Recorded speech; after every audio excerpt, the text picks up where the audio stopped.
பிடிச்சலாம் subscribe bell பட்டனை hit பண்ணுங்க. Hi friends, welcome to Sreejo's cooking. இன்றைக்கி நாம் தண்டு பொரியல் எப்படி செய்கிறதுன்னு பார்க்கலாம். அதுக்கு 2 துண்டு வாழைத்தண்டை தண்ணியில் போட்டு வச்சுருக்கேன். அது கூட 2 டேபிள் ஸ்பூன் அளவு தயிர் சேர்த்துக்கிறேன். நீர்மோர் கூட சேர்த்துக்கலாம்.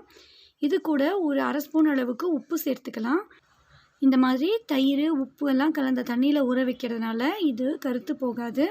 அடுத்ததாக துவர்ப்பு தன்மை கொஞ்சம் குறைஞ்சி போயிடும். இதுக்கு பதிலாக அரிசி கழுவின தண்ணியில் கூட இந்த மாதிரி செஞ்சுக்கலாம். இப்போ இதை பொடி பொடியாக கட் பண்ணிக்கலாம்.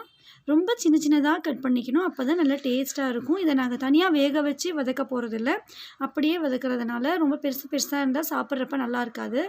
சின்ன சின்ன துண்டாக கட் பண்ணிக்கலாம். ஃபஸ்ட்டு இந்த மாதிரி சர்க்கிள் ஷேப்பில் கட் பண்ணிவிட்டு அப்புறமா பொடி பொடியாக கட் பண்ணி எடுத்துக்கலாம்.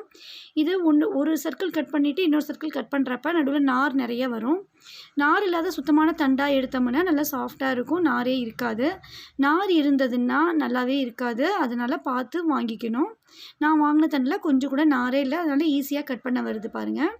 இந்த மாதிரி நல்லா பொடி பொடியாக கட் பண்ணி தாளிக்கிறப்ப ரொம்ப டேஸ்ட்டாக இருக்கும். இதை தாளித்து பொரியலாகவும் வச்சுக்கலாம், கட்டி தயிரில் கலந்து வச்சு சைட் டிஷ்ஷாகவும் யூஸ் பண்ணிக்கலாம். இன்றைக்கி நான் தண்டு பொரியல் தான் செய்ய போகிறேன்.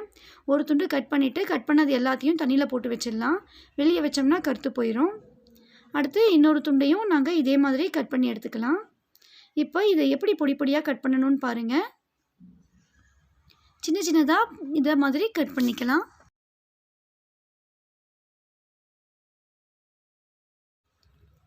தண்டை பொடி பொடியாக கட் பண்ணதும் அதை அப்பப்போ தண்ணியில் போட்டு வச்சிடலாம், இல்லைன்னா கருத்து போயிடும். கருத்து போயிடுச்சுன்னா நமக்கு சாப்பிட்றதுக்கு பிடிக்காது, அழகாகவும் இருக்காது பார்க்குறதுக்கு. தண்டில் நிறைய ஹெல்த் பெனிஃபிட்ஸ் இருக்கிறதுனால ஃபுட்டில் ஃப்ரீக்வெண்ட்டாக சேர்த்துக்கணும். தண்டு பொரியல் சாப்பிடாத குழந்தைங்களுக்கு தண்டு தயிர் பச்சடி செஞ்சு கொடுத்தோம்னா இன்ட்ரெஸ்ட்டாக சாப்பிட்ருவாங்க. இப்போ நான் தண்டு எல்லாத்தையும் பொடி பொடியாக கட் பண்ணி தண்ணியில் போட்டு வச்சுருக்கேன். இது நார் இல்லாத தண்டாக இருக்கிறதுனால இதில் நார் எடுக்க வேண்டிய அவசியம் இல்லை. ஒருவேளை தண்டில் நார் இருக்கிற மாதிரி இருந்ததுன்னா ஈக்குமத்து குச்சி வச்சு எடுத்துருவாங்க. இப்போதைக்கு அது கிடைக்கிறது இல்லைன்றதுனால நான் இந்த மாதிரி பாட்டில் கழுவுற ப்ரஷ்ஷை வச்சு தண்டில் இருக்கிற நார் எடுக்க போகிறேன். இந்த மாதிரி செஞ்சோம்னா அதுக்குள்ளே இருக்கிற நாரெல்லாம் இதுக்குள்ளே ஒட்டிட்டு வந்துடும். தண்டில் கொஞ்சம் கூட நாரே இல்லை. பொரியலுக்கு கட் பண்ண குட்டி பீஸ் தான் இருக்குது, அதெல்லாம் எடுத்துடலாம். இப்போ இதை எப்படி தாளித்து விட்டுறதுன்னு பார்க்கலாம்.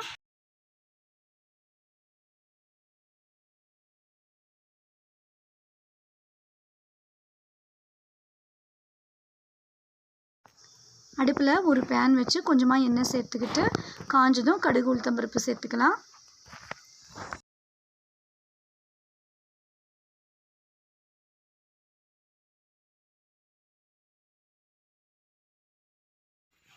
கடுகு நல்லா பொரிஞ்சு வர பிறகு நான் ஒரு வரமிளகாவை குட்டி குட்டியாக கட் பண்ணி சேர்த்துருக்கேன். கூடவே கொஞ்சமாக பச்சை மிளகாவும் சேர்த்துருக்கேன். ரொம்ப டேஸ்ட்டாக இருக்கும். வரமிளகா பச்சை மிளகா ரெண்டும் சேர்த்து செய்கிறதுனால நல்லா டேஸ்ட்டு கிடைக்கும்ன்றதுனால நான் ரெண்டும் சேர்த்துருக்கேன். உங்களுக்கு வேண்டான்னா நீங்கள் ஸ்கிப் பண்ணிடலாம். இதை வதக்கிட்டு சின்ன வெங்காயத்தை பொடி பொடியாக கட் பண்ணி சேர்த்துக்கணும்.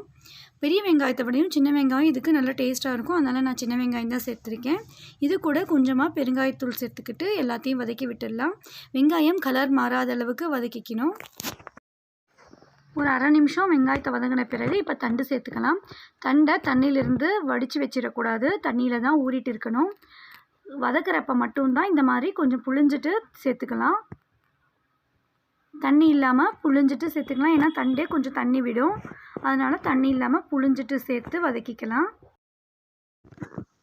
இப்போது உப்பு சேர்த்துக்கலாம். நம்ம ஏற்கனவே உப்பு தண்ணியில் ஊற வச்சுருக்கிறதுனால கொஞ்சமாக பார்த்து சேர்த்துக்கணும். மஞ்சள் தூள் பிரியப்படுறவங்க சேர்த்துக்கலாம். நான் இன்றைக்கி மஞ்சள் தூள் சேர்க்கலை, அதை நான் அப்படியே ஒயிட்டாக இருக்கிற மாதிரி வதக்குறேன். இப்படியே மூடி வச்சு ஒரு 2 நிமிஷம் குக் பண்ணலாம். தண்ணியெல்லாம் எதுவும் சேர்க்க வேண்டியதில்லை, தண்டு விடுற தண்ணியிலேயே இந்த தண்டு வெந்துடும். அதனால தான் நான் கட் பண்ணுறப்ப ரொம்ப பொடி பொடியாக கட் பண்ணேன்.